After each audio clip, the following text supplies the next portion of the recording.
नमस्कार भारत। बहुत धीरे धीरे चलूंगा मैं इस वीडियो में। इस वीडियो को बहुत रॉ रखूंगा क्योंकि बेसिकली चार टॉपिक्स है, लेकिन इसमें सब टॉपिक्स भी है जिसके ऊपर बात करना है। सीजीएल 2024 से रिलेटेड और बहुत सारे जो कम्पिटिटिव एग्जामिनेशन लोग देने वाले हैं उससे रिलेटेड टॉपिक आपके सामने दिख रहा है, आपके फ्रंट में है। सबसे पहला टॉपिक क्या है? एसएससी सीजीएल 2024 नोटिफिकेशन कब आएगा? प्रिपरेशन करना है आपको, नहीं करना है? मोटिवेशन कहाँ से लाए? ये मोटिवेशन की रिक्वायरमेंट क्यों जरूरत है? क्योंकि एसएससी सीजीएल 2023 में फेलियर का सामना करना पड़ा है। 150 कट ऑफ गई है, 146 कट ऑफ गई है ओबीसी की, 137 या कितना कट ऑफ गया है एससी की, मुझे एग्जैक्ट याद नहीं है, बट अपने रेट से एग्जैक्ट ऊपर गया है, काफी ऊपर गया जितना पहले हुआ करता था। ईडब्ल्यूएस 142 या कितना 143 गया है, बहुत हाई है। रिवाइज रिजल्ट क्या हो सकता है? मैंने इसके ऊपर अभी तक कोई भी वीडियो नहीं बनाया, ना इस पे मैंने बात किया है, लेकिन आज थोड़ा सा इसके बारे में बताऊंगा। कंपटीशन क्या रहने वाला है कॉम्पिटिटिव एग्जामिनेशंस में? और जब मैं कॉम्पिटिटिव एग्जामिनेशंस की बात करता हूं उसका मतलब हो गया सीईटी, एनआरए। इसमें क्या कंपटीशन रहेगा? क्योंकि इसमें तीन एग्जाम्स है ना, रेलवे है, बैंक है और एसएससी है। 2024 में ऐसा हवा उठा था कि एनआरए सीईटी हो सकता है, देखते हैं। और इम्पैक्ट क्या रहेगा इलेक्शन ईयर का? ये चारों हमारे मेन टॉपिक्स हैं, इसी के ऊपर हम लोग बात करेंगे इस वीडियो में एक एक करके। इस वीडियो को देखने के बाद अगर आपके मन में फिर भी कोई क्वेरी रहती है, क्योंकि कुछ लोगों ने मेरे को कंटिन्यूअसली मैसेजेस किए थे कि इन टॉपिक्स पे प्लीज एक ओवरऑल वीडियो बना दो ताकि हमें चीजें समझ में आ जाए। अगर फिर भी आपका कोई सवाल रह जाता है तो कमेंट सेक्शन में जाके कमेंट कर देना, I will give the answer. ठीक है, आइए। पहला, number one, SSC CGL 2024 notification कब आएगा? देखो यार, जो सबसे बेसिक चीज है 2024 लिखा हुआ है। मैक्सिमम चांस है कि फेब्रवरी 2024 में आ सकता है। कुछ लोग दिसंबर बोल रहे हैं, but I think December will be too early. Why I am saying this? क्योंकि इलेक्शन जो है ना वो अप्रैल मई में है, महीने में। तो जितना हरकत होगा, जितनी तरकीबें निकल के आएंगी, अजूबा होगा, सब इससे के जस्ट आसपास 2 महीना, 1 महीना। क्योंकि होता क्या है, जंगल में मोर नाचा किसने देखा? 2022 में 36,000 वैकेंसी आई, किसी को दिमाग में नहीं रहने वाला है अगर इलेक्शन ईयर में नहीं आया तो, या यूं कहो कि इलेक्शन के जस्ट पहले नहीं आया तो। आरआरबी एनटीपी से कितने लोगों को याद है? 33,000 वैकेंसी थी। और सीजीएल 2022 कितने लोगों को याद है? 36,000 वैकेंसी थी। रेलवे में फॉर्म कितने भरे गए थे? 1,35,00,000 समथिंग, इतना। एसएससी में फॉर्म कितना भरा गया था? 30-35 लाख, 35 लाख के आसपास। तो बहुत फर्क पड़ता है इलेक्शन ईयर का, खास करके। ठीक है, अब मान के चलो फरवरी के आसपास। अगर इससे पहले आ जाता तो ऑब्वियस सी बात है, अच्छी चीज है, बढ़िया है। इससे पहले आ जाता है तो कोई इसमें बुरा बात नहीं है, लेकिन जनरली 24 फरवरी जैन के आसपास होना चाहिए। मार्च भी हो सकता है, समवेयर अराउंड। आप दिमाग में ये चीज लेके चलो। प्रिपरेशन की अगर मैं बात करूं, अब मैं प्रिपरेशन की ओर जाता हूं, क्योंकि नोटिफिकेशन से प्रिपरेशन होता है। ठीक है, और ये सबसे बुरी चीज है। अगर आप कॉम्पिटिटिव एग्जामिनेशन की तैयारी करते हो और अगर आपकी तैयारी नोटिफिकेशन से जुड़ी हुई है, उन एग्जाम्स के लिए जो हर साल कंडक्ट होता है, उसके लिए नहीं कि बिहार इंटर लेवल 4 साल पे आ रहा है, रेलवे 5 साल पे आ रहा है, नहीं। जो एग्जाम नियमित रूप से हर साल हो जाता है, एटलीस्ट एसएससी में तो अब हो रहा है, तो उन एग्जामिनेशन के लिए आपको नोटिफिकेशन का वेट करना मतलब आपकी मूर्खता है। You are a fool, duffer. Preparation, मान के चलो कि इलेक्शन के बाद ही होना है, इलेक्शन के बाद ही होगा, पोस्ट इलेक्शन होगा एग्जामिनेशन प्री का, यानी कि समवेयर अराउंड जुलाई, जून जुलाई। क्यों मैं ऐसा बोल रहा हूं? अप्रैल में पूरा सरकार व्यस्त रहेगा, चांस नहीं अप्रैल मई में चांस मतलब कि एकदम ना के बराबर है कि आपका एग्जामिनेशन हो जाए, पॉसिबल ही नहीं है। आपको जाना पड़ेगा, जुलाई में ही जाना पड़ेगा। और एटलीस्ट किसी भी नोटिफिकेशन से अगर मैं बात करूं, किसी भी नोटिफिकेशन से 2 से ढाई महीने का टाइम रहता है एग्जामिनेशन कंडक्ट करवाने के लिए। अगर 2.5 महीने का टाइम के अंदर कंडक्ट करवाना है 75 दिन से 90 दिन के अंदर में, तो एसएससी को दिसंबर में निकालना पड़ेगा नोटिफिकेशन, और जाएगा एग्जाम मार्च के स्टार्ट में करवाना पड़ेगा। थोड़ा सा मुश्किल लग रहा है। इसके पीछे एक और रीजन है कि वेंडर चेंज हुआ है अभी, है ना। चेंज हुआ नहीं है बट हो सकता है। जो पेपर सेट करता है, और एक पेपर सेट करता है अपना टीसीएस, और एक है अपना जो एग्जाम कंडक्ट करवाता है आईऑन डिजिटल, वो भी टीसीएस है। That is also TCS. ठीक है, दोनों है। अब एसएससी ने कुछ नोटिस निकाला है इसके ऊपर, मैं वो लेके नहीं आया हूँ क्योंकि बाकी सभी लोगों ने दिखा दिया, तो यार एक ही चीज दिखाने का क्या फायदा है। कुछ अलग करते हैं ना, we are different. If you are mindly thoughtful it will be different. Paper और एग्जाम दोनों अलग अलग हो सकते हैं। हो सकता है टीसीएस एग्जामिनेशन कंडक्ट ना करवाए क्योंकि उन्होंने निकाला है कि कुछ बोली वगैरह लगवाएंगे। ठीक है, बिडिंग टाइप का होगा जैसे आईपीएल में बिडिंग होती है। तो हो सकता है कि टीसीएस ना करवा के किसी और के पास चला जाए। किसके पास जाता है डिपेंड करेगा। तो ये प्रोसेस को चेंज होने में भी थोड़ा टाइम लगेगा। हो सकता है महीना 2 महीना लग जाए। तो आपको समझ के चलना चाहिए कि ये सारी चीजें कंसिडर करके एग्जामिनेशन होगी। आप समझ पा रहे हो कहाँ पे किस डायरेक्शन की ओर आप मूव कर रहे हो। ठीक है, अब आता है मोटिवेशन। सबसे पहली चीज मोटिवेशन, दो चीज मैं लिखता हूं यहाँ पे, मोटिवेशन और डिसिप्लिन। ठीक है, ये ज्ञान बहुत लोगों ने दिया है, कुछ नया नहीं है, लेकिन फिर भी ऐड ऑन करना जरूरी है। मोटिफिकेशन जो है ना, मोटिवेशन सॉरी, नोटिफिकेशन का मोटिफिकेशन कर दिया मैंने, 10% होता है, 60% डिसिप्लिन होता है। तो आप बोलोगे यार 10% तो मोटिवेशन है, मोटिफिकेशन नहीं, मोटिवेशन है। डिसिप्लिन 60% है। सम करने पे 70% होता है। आपका तो माजरत है मैथ्स नहीं। यहाँ पे देखो 30% जो है ना वो लक भी है। ये लोग बताते नहीं है, पता नहीं क्यों नहीं बताते, बट लक को कंसिडर करके चलो यार। लक को कंसिडर नहीं करोगे तो बाद में बुरा लगेगा। अचानक से 150 कट ऑफ चला जाएगा और आपको लगेगा कि यार अब क्या करूं। लक है ना। अगर मान लो आपका शिफ्ट आसान पड़ गया, आपने 145 नंबर लेके आए, आपके 2 नंबर बढ़े, आप कट ऑफ क्लियर नहीं कर पाए। किसी का थोड़ा सा ही शायद टफ शिफ्ट आया होगा और उसके 135 आ रहा है, उसको 20 नंबर मिल गए और वो 155 पे आराम से क्वालिफाइड विथ फ्लाइंग कलर्स। तो 30% लक का तो फैक्टर रहता ही है। अब मोटिवेशन मैंने क्यों कम बोला, देखो मोटिवेशन क्या होता है कि वो इंस्टेंट ग्रेटिफिकेशन है। मतलब कि इंस्टेंटली आपको, जैसे आपने मोबाइल उठाया, इंस्टाग्राम ओपन किया, रील्स देखना स्टार्ट किया, मजा आ गया, 10 मिनट के अंदर लगा सारा दुनिया खत्म है, जो है रील्स है। इतना मजा आता है, एक डोपामिन रिलीज होता है ना ब्रेन में, मजा आ जाता है देख के। जो कुछ भी हो रहा है, कोई खाने का देख रहा है, कोई ट्रैवलिंग देख रहा है, कोई वीलॉग्स देख रहा है, whatever they are watching, it is not a matter of fact. Matter क्या करता है कि आपको इंस्टेंटली मजा आ रहा है। ये बिल्कुल वैसे ही जैसे कि इंजेक्शन लेने पे इंस्टेंटली आराम मिल जाता है, बिल्कुल वैसे ही जैसे कि बुखार होने पे पीसीएम खाने पे आराम मिल जाता है। लेकिन जो मुश्किल पार्ट है ना वो डिसिप्लिन। अब इमेजिन करो, जितने लोग फॉर्म फिलअप करने वाले हैं सीजीएल 2024 के लिए, ठीक है, उसमें से नियर अबाउट 80% लोग नोटिफिकेशन आने के बाद तैयारी करने वाले हैं।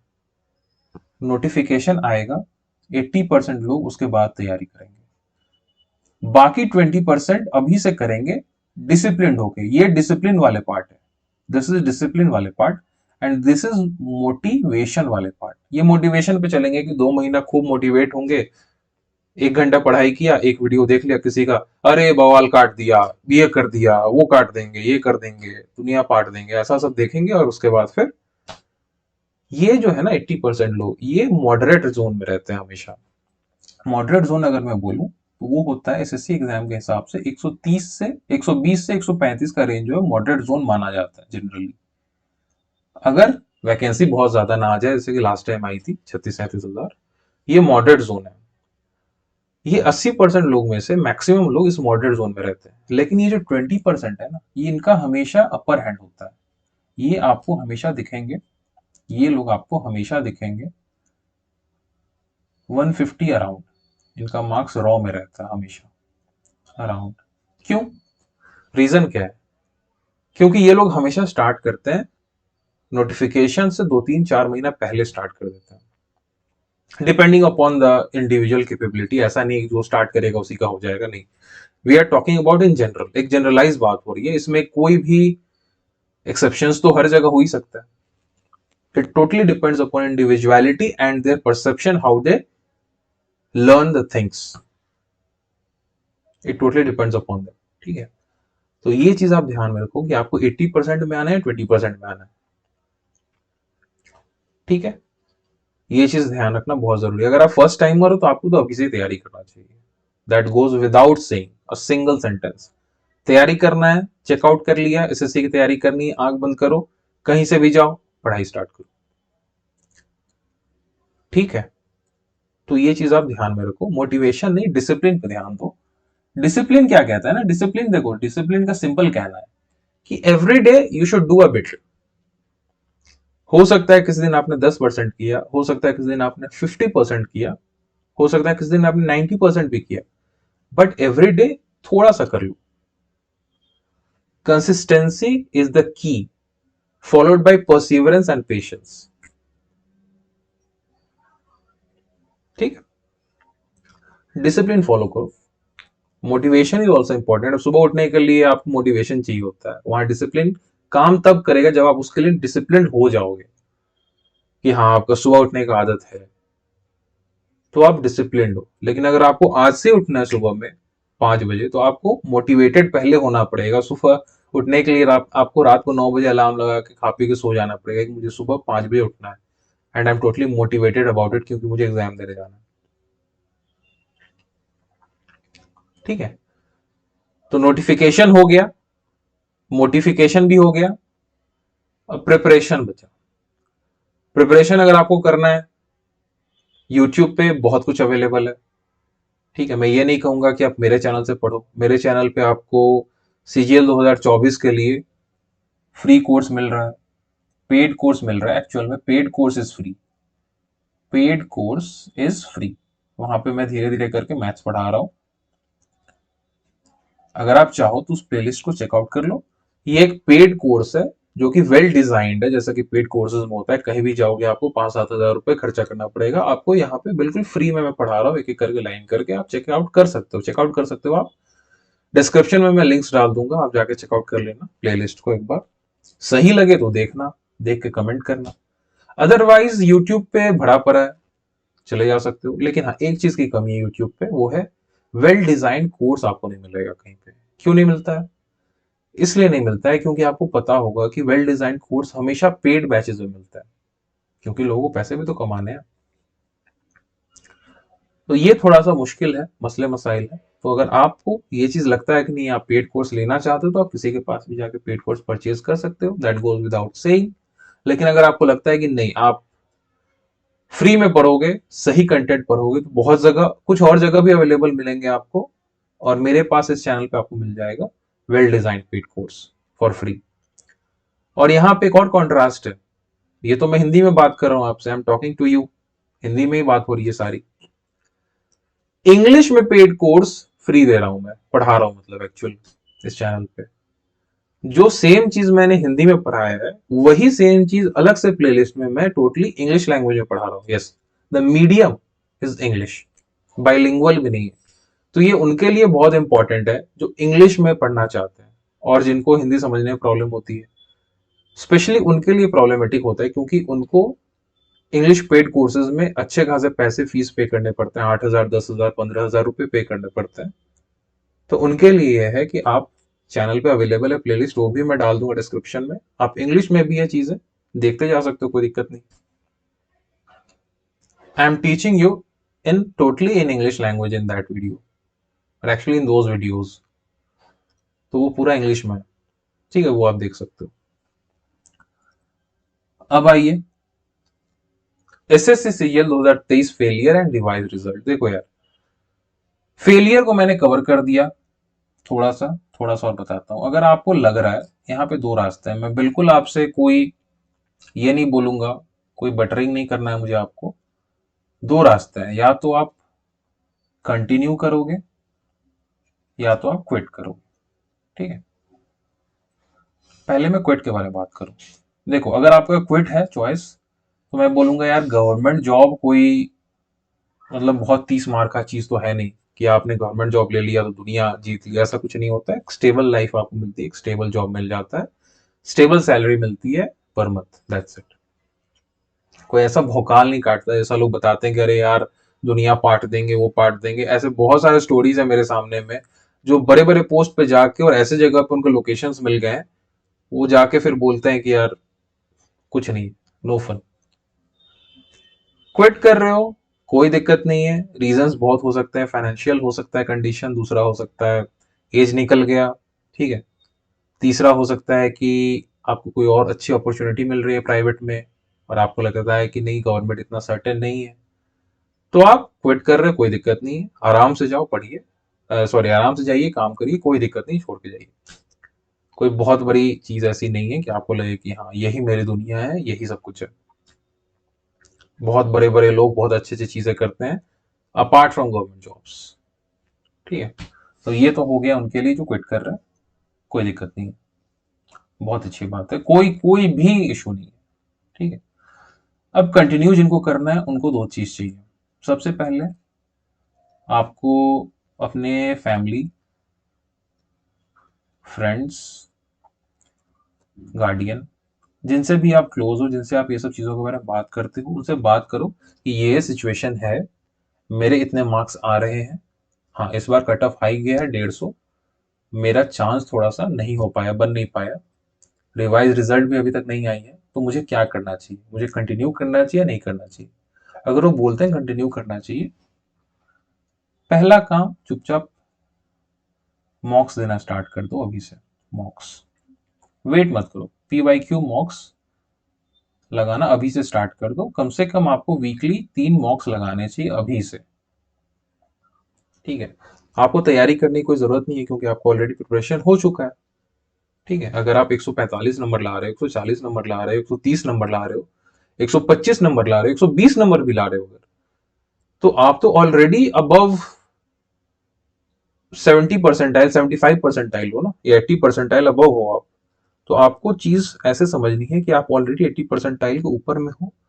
आपको हो सकता है कि लक आपका साथ ना दे, क्योंकि मैंने बोला 30% लक है। किसको पता था कि एसएससी इस बार सिर्फ 8.5 टाइम्स कैंडिडेट्स लेगा? किसको पता था कि वैकेंसी बढ़ने ही नहीं वाली है कि नहीं? वैसे अंदाजा सभी ने लगाया था, कुछ कुछ मैंने भी बहुत चीजें बताई थी, कुछ चीजें सही हुई हैं, कुछ चीजें गलत हुई हैं, but these all are predictions and we don't live by predictions. No, there is no prediction that anybody can say with full authority that this is my prediction and this is gonna happen. No, हम लोग ब्रह्मा जी तो है नहीं, ठीक है। तो ये चीज आप समझो, अभी से मॉक लगाओ और अपने वीक लिंक्स ढूंढ लो कि हाँ ये मेरे वीक लिंक्स है। जीके मेरा वीक है, अगर मान लो फॉर एग्जांपल मेरा जीए वीक है, जीके वीक है, मेरा रीजनिंग कुछ वीक है, मेरा मैथ्स में कुछ टॉपिक वीक है, उसको अभी से पढ़ना स्टार्ट करो और मॉक फुल मॉक्स दो। चैप्टर मॉक्स दे सकते हो जो आपका वीक है, लेकिन फुल मॉक्स देना स्टार्ट करो, I would suggest you that, ठीक है। और डिसिप्लिन रहो, फिर वही बोलूंगा, डिसिप्लिन रहो। अगर आपने एक बार सोच लिया कि नहीं मुझे सीएल 24 देना है, या फिर 24 में मेरे को एग्जामिनेशन लिखना है, कॉम्पिटेटिव एग्जाम्स, फॉलो करो कि हाँ मुझे लिखना है, बात करता हूँ, फिर दूसरी चीजें नहीं सोचनी है आपको। I would say that. Revise result के बारे में मैं बस ये कहूंगा, क्या कहूँ, कट ऑफ तो आपको पता है यार बहुत हाई गई है, लेकिन आप बस इतना सोचो, आज कितना है, 3 अक्टूबर है, एग्जाम कब है? शायद 25 अक्टूबर को, 25 October I guess, I may be wrong. अगर आज भी रिवाइज रिजल्ट आ जाता है, कितना दिन टाइम मिलेगा? 20 डेज, कितने लोग एक्स्ट्रा क्वालिफाई कर जाएंगे? 15,000। कट ऑफ कितना गिर जाएगा? हो सकता है 5 नंबर, 5 मार्क्स। ठीक है, बहुत होता है वैसे, 5 मार्क्स इज बहुत ज्यादा। लेकिन क्या आपकी तैयारी होगी 20 दिनों में टैकल करने की? नहीं होगी। और एसएससी क्या टाइम बढ़ाएगा एग्जामिनेशन का रिवाइज रिजल्ट के बाद में? बहुत कम चांस है। तो दोनों ही केस में एसएससी चीजें नहीं करने वाली है, ऐसा लग रहा है। सबसे पहला रीजन, एसएससी रैपिड मोड में, मिशन मोड में अपने आप को शुरू से बता रहा है। पिछले 1 1.5 साल से उसने कोई मतलब कोई टॉफी खा ली है ऐसा, या इसको चाबी लगाई गई है सरकार की ओर से कि नहीं, बहुत सारी चीजें फिनिश करनी है, 10 लाख वैकेंसीज देना है, whatever may be the reason. Revise result देने का मतलब है कि आपको मेंस का डेट भी आगे लेके जाना पड़ेगा, एग्जामिनेशन आपको आगे बढ़ाना पड़ेगा मेंस का। इसका मतलब है कि बाकी सारे शेड्यूल्स पे भी इफेक्ट पड़ सकता है, इसलिए शायद एसएससी ऐसा ना करे, जिसके चांसेस ज्यादा है। लेकिन अगर दे दे तब भी कोई बात नहीं, अगर दे देता है और आपको मेंस लिखने का मौका मिल जाता है तो ये भी अच्छी बात है। लेकिन ये टोटली डिपेंड्स अपॉन एसएससी। ठीक है, केसेस दोनों है। मैं सिर्फ ये नहीं बोल रहा हूँ कि हाँ एसएससी को रिजल्ट दे ही देना चाहिए क्योंकि कुछ लोग प्रोटेस्ट कर रहे हैं, ऐसा भी नहीं हो सकता है। और एसएससी ऐसा इसलिए भी नहीं कर सकता है क्योंकि सामने में उनको एक्सटेंड कराना ना पड़ जाए डेट्स। बोथ वेज है। लेकिन एक चीज मैं जरूर इसमें बोलूंगा कि एसएससी को फॉर्मली एक चीज मेंशन करना चाहिए अभी से लेके, कि हम लोग को फिक्स रखना है कि हाँ हम लोग 15x लेंगे, चाहे वैकेंसी कुछ भी हो, कुछ भी हो वैकेंसी, हम लोग 15x लेंगे, हम लोग 20x लेंगे, जैसा रेलवे करती है। इससे क्या होता है ना कि इससे आपको प्रिपरेशन, हाँ आई अंडरस्टैंड, देखो यहाँ पे कुछ लोग, मेरे को एसएससी का भी एक पक्ष रखना चाहिए। ऐसा नहीं कि मैं सिर्फ एक साइड की चीजें बता दूं और आप लोगों को लगे कि यार ये बात बताया।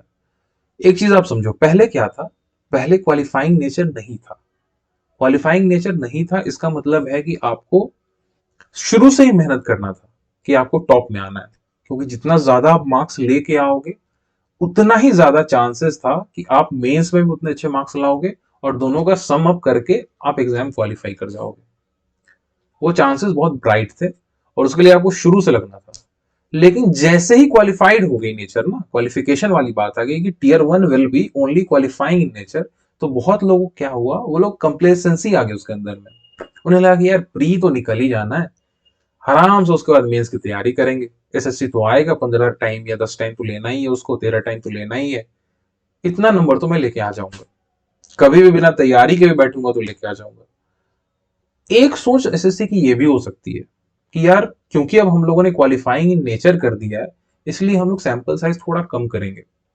हम लोग हो सकता है 8 गुना भी लिया, 8.5 गुना, नेक्स्ट टाइम हम लोग सिर्फ 7 गुना लेंगे। उनके पीछे इसका सोच हो सकता है, मुझे ऐसा लग रहा है, I don't know, I may be wrong, I can be wrong, इसमें तो कोई दो बात नहीं है। लेकिन मैं ये कहूंगा कि आपको जो भी लेना है यार, 15 टाइम्स लेना है, 20 टाइम्स लेना है, 5 टाइम्स लेना है, 2 टाइम्स लेना है, जो लेना है, मतलब कुछ भी लेना है, आप क्लियर कट नोटिफिकेशन में मेंशन करो। आप बताओ कि हाँ इतना गुना हम लोग लेंगे।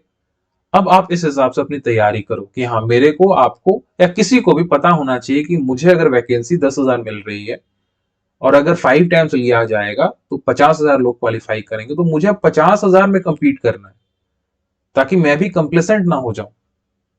आई should not sit on my laurels कि आराम से मजे से मैं बैठा हूं कि 1.5 लाख तो लेंगे, मेरा तो हो ही जाना। तो ये एक फैक्ट है, एसएससी को बताना चाहिए, देना चाहिए, नोटिफिकेशन में जारी करना चाहिए अभी से, एकदम आंख बंद करके। ठीक है, बाकी फिलहाल तो अभी रिवाइज रिजल्ट के चांसेस कम लग रहे हैं। Let's see what happens. अगला क्या है? कंपटीशन इन कॉम्पिटेटिव एग्जाम्स इन 2024। एक शब्द में, कंपटीशन बढ़ेगी, बात खत्म। कंपटीशन विल इंक्रीज, सीधा बोलता हूं इंक्रीज। क्यों इंक्रीज? मेजर रीजंस, अनएम्प्लॉयड बहुत लोग हैं, ठीक है, ल्यूक्रेटिव होता है गवर्नमेंट जॉब, ठीक है। तीसरा, राइज ऑफ ऑनलाइन एजुकेशन, ठीक है। चौथा, चौथा क्या होगा, क्या बताऊं चौथा? हाँ, इलेक्शन ईयर, इलेक्शन ईयर 2024। देखो, एक और चीज है, जो लोग छोड़ने के बारे में सोच रहे हैं, अगर कि हाँ उन्हें तैयारी नहीं करना है 2024 के बारे में, थोड़ा सा एक ये चीज भी ध्यान में रखो कि 2024 इलेक्शन ईयर है, और जितने वैकेंसीज का फुवारा आता है ना, जिसको बोलते हैं बूम, वो ज्यादातर इलेक्शन ईयर्स में देखने को मिलता है। अभी मैंने बताया, जंगल में मोर नाचा किसने देखा, ठीक है। वार्म अप मैच में आपने 6 छक्के लगा दिए, किसने देखा? युवराज सिंह बनो ना, वर्ल्ड कप के मैच में 6 छक्के लगाओ, तो तब तो जाके सारी दुनिया आपको याद रखेगी। तो ये बात है, तो इलेक्शन ईयर है, वैकेंसीज आने के चांसेस हो सकते हैं, बात करते हैं इस पे भी। बाकी कंपटीशन बढ़ेगा, अगर कंपटीशन बढ़ेगा तो वही जो मैंने अभी बताया आपको, 20 और 80 वाला केस है। नोटिफिकेशन के पहले से तैयारी रखो। आप 80% में आना चाहते हो या 20% में आना चाहते हो, ये आपका चॉइस है। ये आपका चॉइस है कि आपको इधर आना है या आपको किधर जाना है, इधर आना है 80% में या 20%। ठीक है। बाकी कंपटीशन तो बढ़ेगा यार। कट ऑफ कोई चीज का बढ़ना घटना ऐसे नहीं बताया जा सकता है कि बढ़ेगा घटेगा, क्योंकि उस पर बहुत सारी चीजें डिपेंड करती है। हो सकता है नेक्स्ट टाइम पेपर थोड़ा टफ आ जाए, हो सकता है कि नेक्स्ट टाइम वैकेंसी थोड़ी ज्यादा आ जाए तो कट ऑफ और नीचे आ जाएगा, वैकेंसी अगर कम आ गई तो कट ऑफ और बढ़ जाएगा। तो ये सब चीजें तो वक्त आने भी पता चलता है, अभी से ये सब चीजों के बारे में बात करना is useless. Last thing, impact of election year. अभी मैंने इसके बारे में थोड़ा सा आपको जीस्ट में बता दिया कि इम्पैक्ट तो पड़ता ही है। 2019 लास्ट इलेक्शन जो हुआ था, आम चुनाव, आम चुनाव की बात हो रही है यहाँ पर, ठीक है, जिसको हम लोग लोकसभा भी बोलते हैं, जहाँ पे कि आम लोग डायरेक्टली वोट करते हैं और प्रधानमंत्री चुनते हैं। प्रधानमंत्री तो हम लोग नहीं चुनते हैं, हम लोग एमपी चुनते हैं लोकसभा में। 2019 क्या होता है, सबसे पहले इम्पैक्ट, दिसंबर 2018 में 13,000 जूनियर इंजीनियर की वैकेंसीज आती है, जो कभी नहीं आई थी आज तक इतिहास में। 6 महीने के अंदर में सारा प्रोसेस खत्म हो जाता है, नियरली 6 से 8 महीने में। मार्च 2019 35,000 के आसपास वैकेंसीज आता है एनटीपीसी में, ठीक है।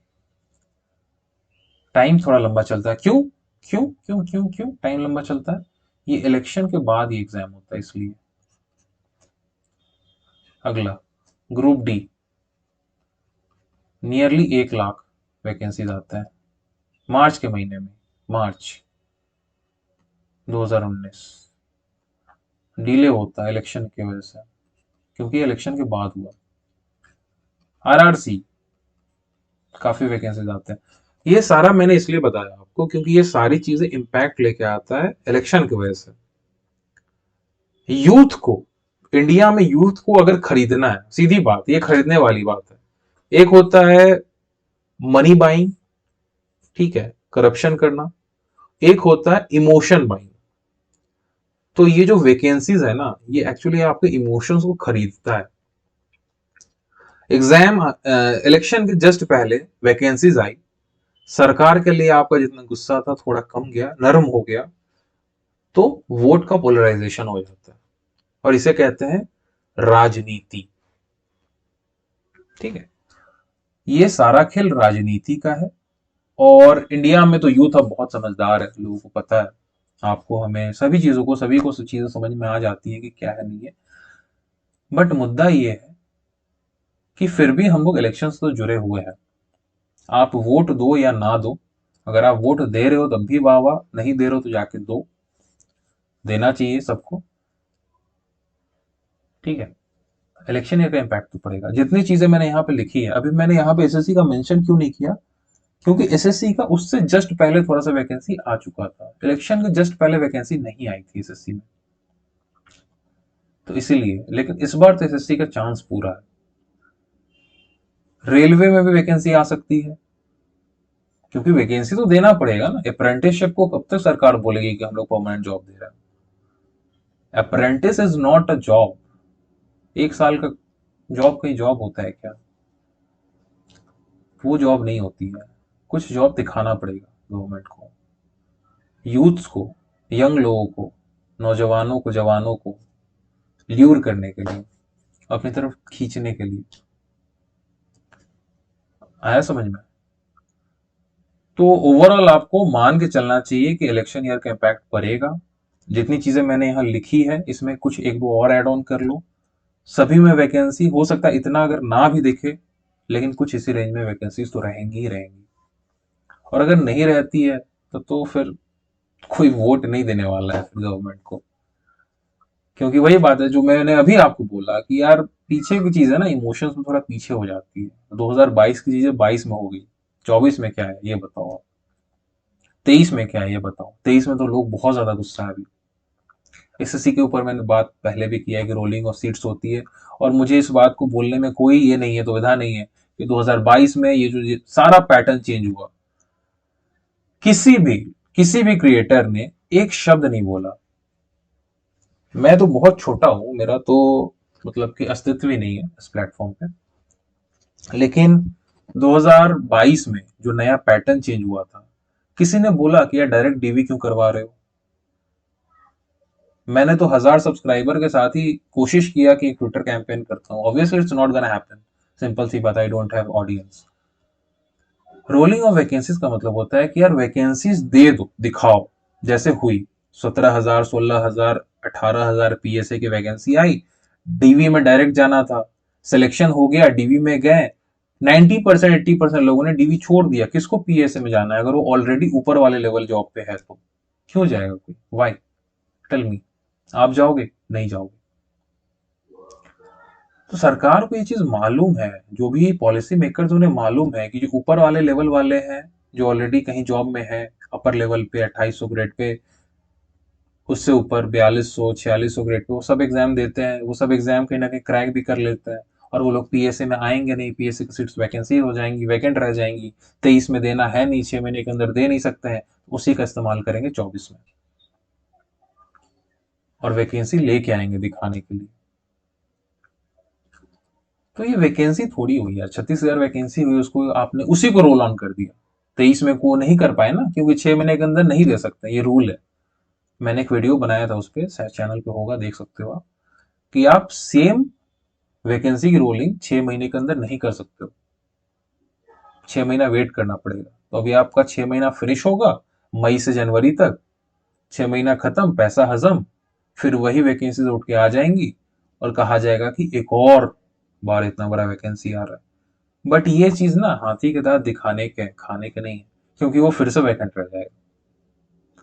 प्रॉब्लम ये है कि जॉब किसी को मिलेगा नहीं, बस दिखेगा। और जब तक आप इस बात को समझोगे नहीं, ये चीजें ऐसे ही चलती रहेंगी। कुछ चेंजेस तो बहुत इंपॉर्टेंट है, जैसे कि डीवी डायरेक्ट होना ही नहीं चाहिए था। फास्ट करने के लिए प्रोसेस को ये मतलब नहीं है, फास्ट करने का प्रोसेस का मतलब ये नहीं होता है कि आप वैकेंसी इस तरीके से फिलअप करोगे फिलअप ही ना हो।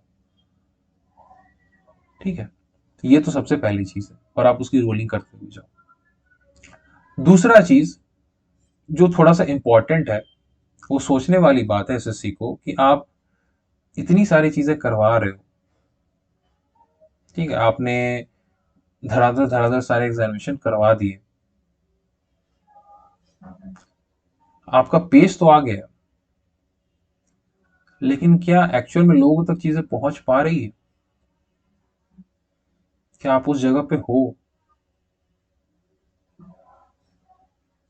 नहीं हो आप वैकेंसी की अगर रोलिंग कर रहे हो तो आप उस जगह पे नहीं हो। ठीक है, तो ओवरऑल चीजें हैं। डीवी के लिए तो मतलब बंद ही कर देना चाहिए उसको। डीवी को आप 2 महीना टाइम ज्यादा ले लो, बट डीवी आप करवाओ आराम से। मतलब ऐसे मत करवाओ, ऐसे डीवी मत करवाओ यार। मतलब फिर पूरा सीट्स वैकेंट रह जाता है, और ये रह जाएगा, फिर रह जाएगा, देखो। और जो दूसरा चीज मैं बोल रहा था बीच में थोड़ा सा ये हो गया, कुछ रूल्स लेके आइए। जो 4600 4200 ग्रेड पे हैं ऑलरेडी, ये 2800 पे है। कुछ ऐसा रूल लेके आइए कि यार नीचे वाले पे वो सीट्स उसका वेस्ट ना करे एटलीस्ट। जॉब की रिक्वायरमेंट, एक जॉब से बहुत लोगों का फायदा होता है। तो आप अगर मान लो ऊपर के जितने हैं, फॉर एन एग्जाम्पल अगर मैं बोलूँ 2023 में, ऑब्वियस ही बात है सभी लोग 23 में जो 22 में सिलेक्टेड है वो सभी 23 में भी दे रहे हैं, क्योंकि उनको 23 से अपना पहले तो जॉब सिक्योर हुआ। अब वो सेकंड टाइम कोशिश करते हैं कि उनका लोकेशन होम लोकेशन के पास में आ जाए, जो कि बहुत ही बेसिक रिक्वायरमेंट है यार, सब सोचेगा अपने बारे में, क्यों नहीं सोचेगा। लेकिन फिर आपको भी थोड़ा सा इसमें इंटरवीन करना चाहिए कि यार ये अगर मान लो जो एग्जाम क्रैक करते हैं फिर से 23 में, और उनको अगर वो जॉब लोकेशन नहीं मिल पाता है, तो उनका तो नाम आ जाएगा फाइनल लिस्ट में, लेकिन वो ज्वाइन तो नहीं करेंगे। अब क्योंकि ये डायरेक्ट डीवी है, तो वो सीट ऑलरेडी ब्लॉक हो चुका है और वो सीट फिर खाली रह जाएगा। तो you will have to think something. ठीक है, चलिए काफी लंबा वीडियो हो गया, 30-35 मिनट का। इतने देर का वीडियोस तो मैं पढ़ाई का बनाता हूँ, बट इट्स ओके, कोई बात नहीं। कुछ चीजों पे बात करना इंपॉर्टेंट है, क्योंकि आप लोगों ने कंटिन्यूअसली मुझे मैसेज किया था यूट्यूब पे, टेलीग्राम पे and even on Instagram that please consider these topics. इसके ऊपर कोई बात बताओ, कुछ चीजें लेके आओ। तो मैंने सोचा कि सभी चीजें एक बार में कवर अप कर दूंगा, because I don't get time कि एक चीज के लिए सेपरेटली वीडियोस बनाऊं, क्योंकि यू नो कि एवरी डे नियरली 3 to 4 पढ़ाई के वीडियोस कंटिन्यूअसली चैनल पे पोस्ट हो रहे हैं। तो अगर आपको सही में अच्छा लगता है कि चैनल जेन्युइन है, अच्छा है, तो आपको चैनल को सब्सक्राइब करना चाहिए, वीडियो को लाइक करना चाहिए, कमेंट डाउन करना चाहिए, चैनल को शेयर करो, वीडियो को शेयर करो। That's all I can say about me and this channel. That's all from this side. चलो फिर मिलते हैं नेक्स्ट वीडियो, तब तक के लिए बाय बाय, जय हिंद।